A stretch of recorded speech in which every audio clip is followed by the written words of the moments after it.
Hello everyone. आज के lecture में हम orbital velocity and time period of a satellite find out करेंगे।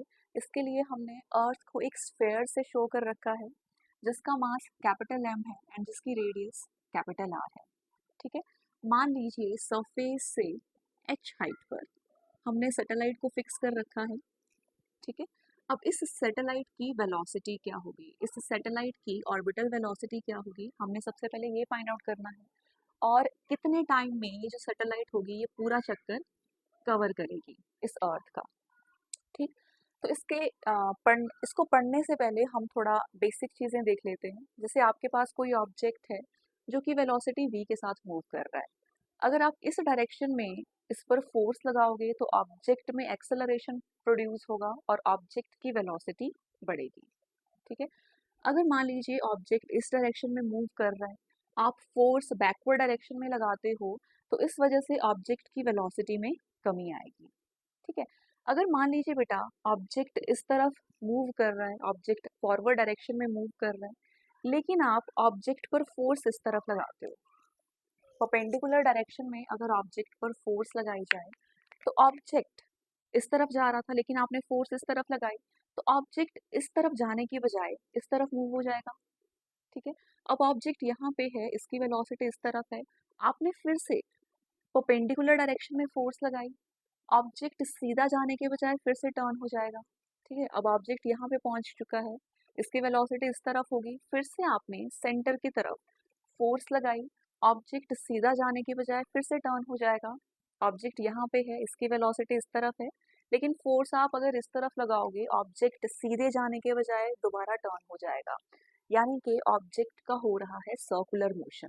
ठीक है, और सर्कुलर मोशन तभी होगा जब इस ऑब्जेक्ट पर सेंटर की तरफ एक फोर्स लगेगी। ठीक है, तो ऑब्जेक्ट के सर्कुलर मोशन के लिए सेंटर की तरफ एक फोर्स लगती रहनी चाहिए और इस फोर्स को कहा जाता है सेंट्रिपिटल फोर्स। ठीक है, इस फोर्स का फॉर्मूला क्या है, सेंट्रिपिटल सेंट्रिपिटल फोर्स से कहा जाता है। और सेंट्रिपिटल फोर्स हमें पता है फोर्स मास इनटू एक्सेलरेशन के इक्वल होता है। ठीक है, तो सेंट्रिपिटल फोर्स हो जाएगा mass and centripetal acceleration, centre की तरफ लगने वाले एक्सेलरेशन की वैल्यू ये होती है v स्क्वायर ओवर r के इक्वल। देयरफॉर सेंट्रिपिटल फोर्स का फॉर्मूला बन जाएगा mv स्क्वायर ओवर r।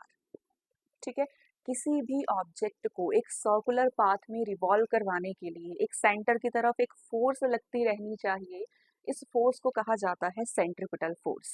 ठीक है, अब देखिए बेटा यहाँ पे ये ऑब्जेक्ट है, ये सैटेलाइट है जिसका मास m है और यहाँ पे अर्थ है जिसका मास कैपिटल M है। ठीक है, हमें पता है कि यूनिवर्सल ग्रेविटेशनल लॉ के अकॉर्डिंग दो मैसिव ऑब्जेक्ट्स के बीच में एक फोर्स एक्ट करती है और फोर्स की वैल्यू क्या रहती है, F is equal to G M M over distance. Distance क्या है इनके बीच में, r प्लस एच का स्क्वायर। ठीक है, आपके पास दो मैसिव ऑब्जेक्ट्स हैं, दो मैसिव ऑब्जेक्ट्स के बीच में फोर्स एक्ट होती है जो कि फोर्स ऑफ अट्रैक्शन होती है एंड फोर्स ऑफ अट्रैक्शन की वैल्यू होती है G M M over R square. यहाँ पे अर्थ और सैटेलाइट के बीच में टोटल डिस्टेंस है r प्लस एच, तो हमने यहाँ पे लिख लिया। ठीक है, अब सैटेलाइट एंड अर्थ के बीच में फोर्स ऑफ अट्रैक्शन है और इसी फोर्स ऑफ अट्रैक्शन की वजह से इस सैटेलाइट में नेसेसरी सेंट्रिपिटल फोर्स बनेगी।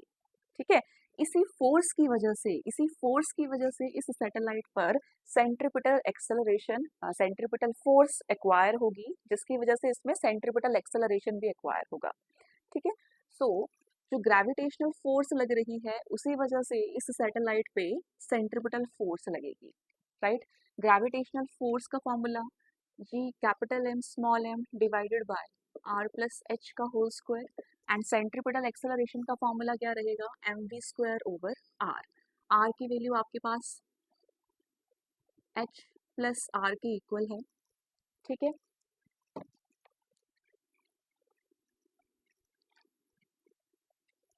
अब देखिए बेटा स्मॉल एम से स्मॉल एम कैंसिल होगा, एक आर प्लस एच से एक आर प्लस एच कैंसिल हो जाएगा, so G M over R plus H ये बन जाएगा वी स्क्वायर के इक्वल। ठीक है, और v is equals to square root of G M divided by R plus H. ठीक है, तो ये है value orbital velocity of satellite की। आपके पास कोई सैटेलाइट है जो अर्थ के अबाउट इस तरह से रोटेट कर रही है, रिवॉल्व कर रही है। तो इस सैटेलाइट की वेलोसिटी क्या होगी, gm/r+h स्क्वायर रूट के इक्वल। ठीक, अब मान लीजिए बेटा जो सैटेलाइट है वो बहुत क्लोज रिवॉल्व हो रही है अर्थ के।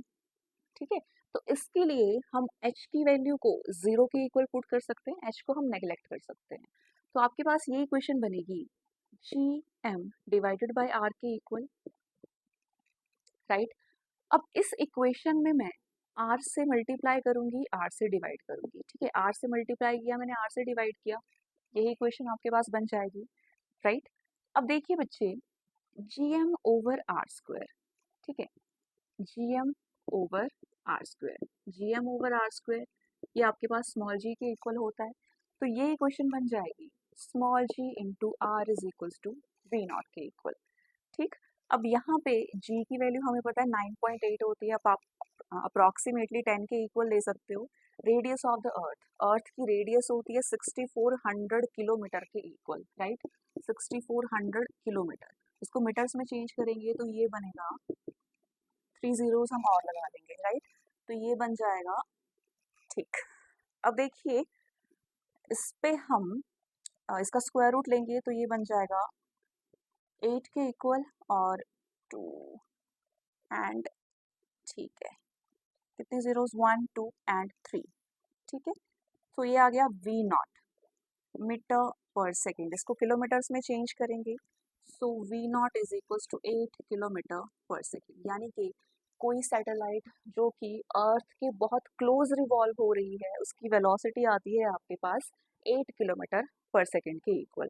ठीक है, तो हमने ऑर्बिटल वेलोसिटी ऑफ सैटेलाइट निकाल ली है। इसके बाद हम निकालेंगे टाइम पीरियड की वैल्यू। ठीक है, टाइम पीरियड की वैल्यू क्या रहेगी,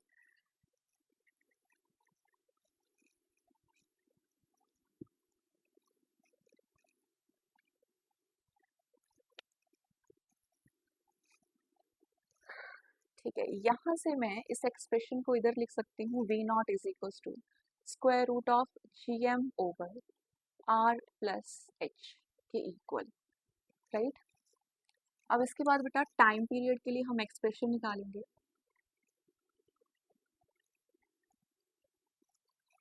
अब देखिए हमें पता है वेलोसिटी आपके पास डिस्टेंस ओवर टाइम के इक्वल होती है, डिस्टेंस ओवर टाइम। ठीक है, अब एक चक्कर में, एक कंप्लीट रोटेशन में, एक कंप्लीट पाथ में ये जो सैटेलाइट होगी ये कितना डिस्टेंस कवर करेगी, 2πr, राइट। तो ये कितना होगा 2π, r कितना है, r+h, और एक कंप्लीट चक्कर काटने में इस सैटेलाइट को टाइम लगा, मान लीजिए कैपिटल टी, जिसे हम टाइम पीरियड के नाम से जानते हैं। ठीक है, तो ये वेलोसिटी वी नॉट के इक्वल आ जाएगा, ऑर्बिटल वेलोसिटी के इक्वल आ जाएगा। तो यहाँ से मैं टाइम पीरियड की वैल्यू लिख सकती हूँ 2πr+h ओवर वी नॉट की फॉर्म में, राइट। अब वी नॉट की वैल्यू हम यहाँ से इस इक्वेशन में पुट कर देंगे तो आपके पास टाइम पीरियड की वैल्यू आएगी 2πr+h ओवर वी नॉट आपके पास है अंडर द रूट gm/r+h के इक्वल, राइट। अब खाली हमें इसको सॉल्व करना है तो ये बनेगा 2πr+h over square root of gm, और इसको मैं ऊपर शिफ्ट कर सकती हूँ तो ये बनेगा r+h विथ स्क्वायर रूट 1/2। ठीक है, स्क्वायर रूट की जगह पे मैंने खाली 1/2 लिखा है। ठीक है, ये कैसे आया, देखो यहाँ पे 2πr+h है ना, तो ये डिवाइड हो रहा है। ठीक है, ये डिवाइड हो रहा है किसके साथ, square root of gm over square root of r+h के साथ। ठीक है, अब डिवीजन को मैं मल्टीप्लिकेशन में चेंज करूंगी तो ये बनेगा 2πr+h, मल्टीप्लिकेशन में चेंज कीजिए तो जो डिनोमिनेटर में टर्म है वो न्यूमरेटर में जाएगी, न्यूमरेटर वाली टर्म डिनोमिनेटर में चले जाएगी। ठीक है, डिवाइडेड बाय रूट gm। ठीक है, यानी कि आपके पास यही इक्वेशन बन के आ रही है। यहाँ पे 2π एज इट इज मैंने रखा, r+h, और ये है square root of r+h over square root of gm। ठीक है, अब इस r+h को मैं स्क्वायर रूट के अंदर शिफ्ट कर सकती हूँ तो आपके पास वैल्यू आएगी 2π square root of R plus H already यहाँ पे प्रेजेंट है। अब आर प्लस एच को मैंने जब अंदर शिफ्ट किया तो ये बनेगा आर प्लस एच का होल स्क्वायर। ठीक है, सेम ही वैल्यू है। यहाँ पे अगर स्क्वायर होगा तो स्क्वायर से स्क्वायर रूट कैंसिल होगा, आपके पास यही टर्म आ जाएगी। ठीक है, ये बाहर आ सकता है, divided by square root of G M, right. तो ये बन जाएगा 2 pi square root of R plus H cube over square root of, हम लिख सकते हैं बेटा 2 pi square root of R plus H whole cube over G M की फॉर्म में। ठीक है, क्योंकि अगर जैसे ए का स्क्वायर है, बी का स्क्वायर है, तो इसे हम ए ओवर बी का होल स्क्वायर इस फॉर्म में लिख सकते हैं। तो इसके साथ भी स्क्वायर रूट था, डिनोमिनेटर के साथ भी स्क्वायर रूट था, तो हमने इसको इस फॉर्म में लिख लिया। ठीक, अब देखिए बच्चे, जो सैटेलाइट है वो बहुत क्लोज है अर्थ के, तो एच की वैल्यू को हम जीरो के इक्वल पुट कर सकते हैं। ठीक है, तो एच की वैल्यू हमने जीरो पुट कर देनी है, तो आपके पास वैल्यू बनेगी 2 pi square root of R cube over G M के इक्वल, राइट। अब इस इक्वेशन को हम इस तरह से लिख सकते हैं 2 pi square root of R square over G M की फॉर्म में एंड मल्टीप्लाइड बाय आर। ठीक है, यहाँ पे G M over R square, again ये स्मॉल जी के इक्वल होता है।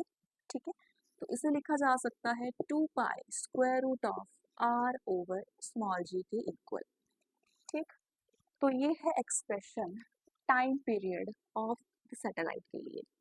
ठीक है, सो टाइम पीरियड आपके पास आ गया 2 pi square root of capital R over small G. अब हम इस पे सारी वैल्यूज पुट करेंगे, तो capital T is equals to 2 pi, अच्छा रेडियस ऑफ अर्थ मैंने आपको बोला 6400 किलोमीटर के इक्वल होता है। इसको मीटर्स में चेंज करने के लिए हम 1000 से मल्टीप्लाई कर देंगे, एंड जी आपके पास अप्रॉक्सीमेटली 10 के इक्वल होता है, 9.8 के इक्वल होता है। इसको सॉल्व करने पर आपके पास वैल्यू आएगी 84.6 मिनट्स के इक्वल। ठीक है, आप सॉल्व करेंगे, बाकी मिनट्स में चेंज करने के लिए हम डिवाइड कर देंगे 60 से, और आपके पास फाइनल आंसर बनेगा 84.6 मिनट्स। ठीक है, यानी कि वो सैटेलाइट जो बहुत क्लोज है अर्थ के, उसको एक कंप्लीट चक्कर काटने में 84.6 मिनट्स का टाइम लगेगा। ठीक है, तो ये है एक्सप्रेशन आपका time period of the satellite के लिए।